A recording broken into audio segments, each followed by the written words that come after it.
chapter 14.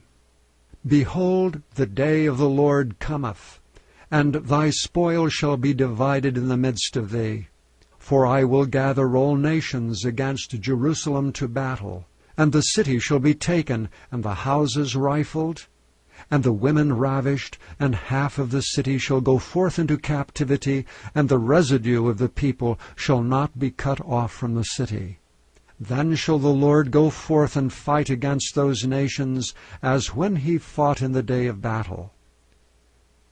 And his feet shall stand in that day upon the Mount of Olives, which is before Jerusalem on the east, and the Mount of Olives shall cleave in the midst thereof toward the east and toward the west. And there shall be a very great valley, and half of the mountain shall remove toward the north, and half of it toward the south. And ye shall flee to the valley of the mountains, for the valley of the mountains shall reach unto Azel. Yea, ye shall flee, like as ye fled from before the earthquake in the days of Uzziah king of Judah. And the Lord my God shall come, and all the saints with thee. And it shall come to pass in that day, that the light shall not be clear nor dark, but it shall be one day which shall be known to the Lord, not day nor night. But it shall come to pass that at evening time it shall be light. And it shall be in that day that living waters shall go out from Jerusalem, half of them toward the former sea, and half of them toward the hinder sea. In summer and in winter shall it be. And the Lord shall be king over all the earth. In that day shall there be one Lord, and his name one. All the land shall be turned as a plain from Geba to Rimmon, south of Jerusalem.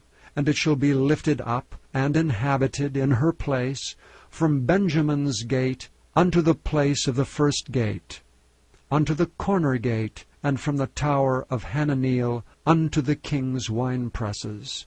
And men shall dwell in it, and there shall be no more utter destruction, but Jerusalem shall be safely inhabited.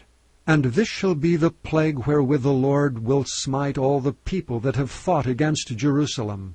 Their flesh shall consume away while they stand upon their feet, and their eyes shall consume away in their holes, and their tongue shall consume away in their mouth.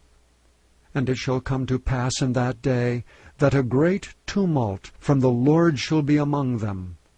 And they shall lay hold every one on the hand of his neighbor, and his hand shall rise up against the hand of his neighbor. And Judah also shall fight at Jerusalem, and the wealth of all the heathen round about shall be gathered together, gold and silver and apparel in great abundance. And so shall be the plague of the horse, of the mule, of the camel, and of the ass, and of all the beasts that shall be in these tents, as this plague. And it shall come to pass that every one that is left of all the nations which came against Jerusalem shall even go up from year to worship the King, the Lord of hosts, and to keep the Feast of Tabernacles. And it shall be that whoso will not come up of all the families of the earth unto Jerusalem to worship the King, the Lord of hosts, even upon them shall be no rain. And if the family of Egypt go not up, and come not, that have no rain, there shall be the plague wherewith the Lord will smite the heathen that come not up to keep the Feast of Tabernacles. This shall be the punishment of Egypt, and the punishment of all nations that come not up to keep the Feast of Tabernacles. In that day shall there be upon the bells of the horses holiness unto the Lord. And the pots in the Lord's house shall be like the bowls before the altar. Yea, every pot in Jerusalem and in Judah shall be holiness unto the Lord of hosts, and all they that sacrifice shall come and take of them, and see therein. And in that day shall be no more the Canaanite in the house of the Lord of hosts. Thank you for listening to this recording of the King James Bible produced by Audio Scriptures International. Audio Scriptures International believes it is more important to spread the Word of God than to make a large profit. Please feel free to make copies of these recordings and distribute them freely so long as you adhere to the following guidelines. First, you may not charge any more than the cost to duplicate and send them. Secondly, you must make a complete copy of the recording, including this message. For commercial and fundraising distribution, please contact Audio Scriptures International for additional information.